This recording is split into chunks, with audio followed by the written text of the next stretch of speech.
उत्तर प्रदेश में codeine cough syrup का मामला सड़क से सदन तक गूंज रहा है। मामले को लेकर सरकार विपक्ष आमने सामने है और आज विधानसभा के दौरान अंदर और बाहर कोडीन कफ सिरप मामले को लेकर सपा के विधायकों ने जमकर हंगामा प्रदर्शन किया। सपा विधायकों ने नेता विरोधी दल माता प्रसाद पांडे के नेतृत्व में विधानसभा परिसर में चौधरी चरण सिंह की प्रतिमा के सामने विरोध प्रदर्शन करते हुए हाथों में तख्तियां लेकर जोरदार नारेबाजी की और सरकार पर कफ सिरप घोटाले की निष्पक्ष जांच न कराने का आरोप लगाया। सपा विधायकों ने कहा कि कफ सिरप के मामले में सरकार द्वारा गठित जांच समिति से वो संतुष्ट नहीं है। घोटाले के तार बड़े माफिया से जुड़े हैं, सरकार उन्हें संरक्षण दे रही है। सपा ने कोडीन को लेकर सदन में सरकार से सीबीआई जांच की मांग की, तो वहीं मामले को लेकर मुख्यमंत्री योगी आदित्यनाथ ने जवाब दिया और कहा कि कफ सिरप से प्रदेश में एक भी मौत नहीं हुई। अब तक 79 अभियोग दर्ज किए जा चुके हैं, जिसमें 225 अभियुक्त नामजद हैं, 78 अभियुक्तों को गिरफ्तार किया गया है और 134 फर्मों पर छापेमारी की गई है। सीएम ने कहा कि मामले की गहराई में जाएंगे तो बार बार यही तथ्य सामने आते कि कहीं न कहीं सपा से जुड़ा कोई नेता या व्यक्ति इसमें संलिप्त है। अवैध लेन देन भी लोहिया वाहिनी के एक पदाधिकारी के खाते के जरिए हुआ। एसटीएफ पूरे प्रकरण की जांच कर रही है। मुख्यमंत्री ने स्पष्ट किया कि मामले में कोई भी अपराधी बच नहीं पाएगा। बुलडोजर एक्शन को लेकर सपा पर तंज कसते हुए कहा कि चिंता मत कीजिए, समय आने पर बुलडोजर एक्शन की पूरी तैयारी रहेगी, उस पर चिल्लाइएगा नहीं। तो अब कफ सिरप पर सरकार और विपक्ष आमने सामने है। तमाम आरोप प्रत्यारोप लगाए जा रहे हैं। मामले में किसके आरोप में कितना दम है तो जांच के बाद वक्त बताएगा, लेकिन मामले में राजनीति जरूर जोर पकड़ी है और इसी मुद्दे पर चर्चा करेंगे। लेकिन पहले कुछ बयान भी सुन लेते हैं। जो भी अपराधी होगा, ये तो मैं जानता हूं आपकी पीड़ा को, क्योंकि जब सरकार की कार्रवाई अपने अंतिम उस तक जाएगी तो आप में से बहुत सारे लोग फतिया पढ़ने के लिए जाएंगे वहां, तो आपको फतिया पढ़ने की लायक भी हम नहीं छोड़ेंगे। तब तक ऐसी कार्रवाई हम कर देंगे। इसके लिए महोदय, हम लोगों ने एक एसआईटी गठित की है। प्रदेश के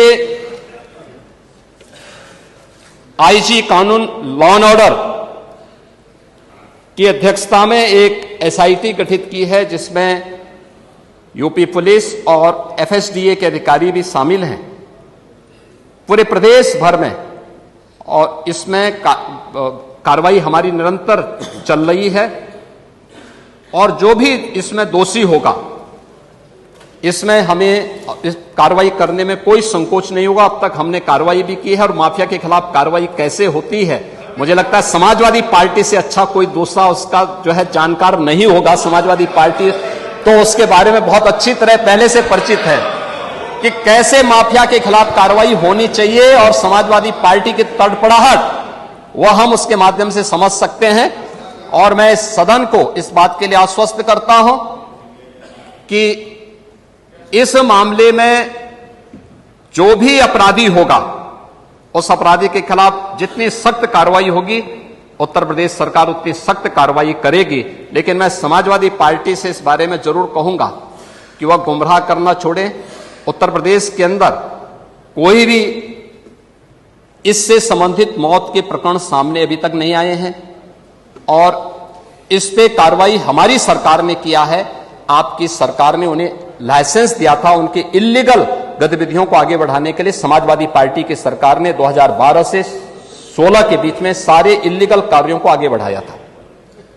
मैंने श्री बजट को संविधान के अंतर्गत सरकार को अधिकार है, उसे जब कोई खर्चे की जरूरत होती है, खर्चा कम होता है, तो उसको फिर कंसोलिडेटेड फंड से निकालने के लिए उसे अनुपूरक के रूप में सदन के पटल पर रखना पड़ता है, और सदन जब उसकी मंजूरी दे देता है तो सरकार वो पैसा खर्च कर पाती है, स्वतः नहीं ले पाती। इसलिए जब कभी इनको अधिकार है, सरकार को अधिकार है, और संविधान में व्यवस्था है अनुपूरक लाने का, अब ये देखना अनुपूरक किस लिए ला रहे हैं, इस पर बात होगी। सौभाग्यशाली है हम लोग कि देश के विकास के लिए आप सब लोगों का सौभाग्य है और देश की जनता का सौभाग्य है कि उत्तर प्रदेश को सर्वोत्तम प्रदेश बनाने के लिए अनुपूरक बजट अनुपूरक बजट पेश हो रहा। ज्यादा 50% से ऊपर हम लोग खर्च कर चुके हैं, वो भी हो जाएगा। अनुपूरक होता है कि हम जो विकास की योजनाओं में जो कुछ नई चीजें आती हैं, विकास की जनता की डिमांड पर, क्षेत्र की जनता की सहायता के लिए उसके उसका ही सरकार है, उनके लिए विकास, उनके सुविधाओं के लिए बजट की आवश्यकता होती है और उन्होंने अवसर दिया है तो उनका बजट है, उन्हीं के नाम है। अब उसको पास करके ले जाना है और बिना मतलब का विपक्ष उस पर हंगामा करता है। वंदे मातरम हमारे भारत के दिल की आवाज है, एक धड़कन है, उस पर अब दिल जब धड़कता तभी आदमी जिंदा रहता और दिल से संबंधित जानते हैं कि तो ये वंदे मातरम हम भारत की उस स्वतंत्रता सेनानियों की आवाज है, देश की आत्मा की आवाज है। उस पर सभी पक्ष विपक्ष को एक होना चाहिए और हम लोग सौभाग्यशाली हैं कि उसका आज के दिन में चर्चा हो रहा है।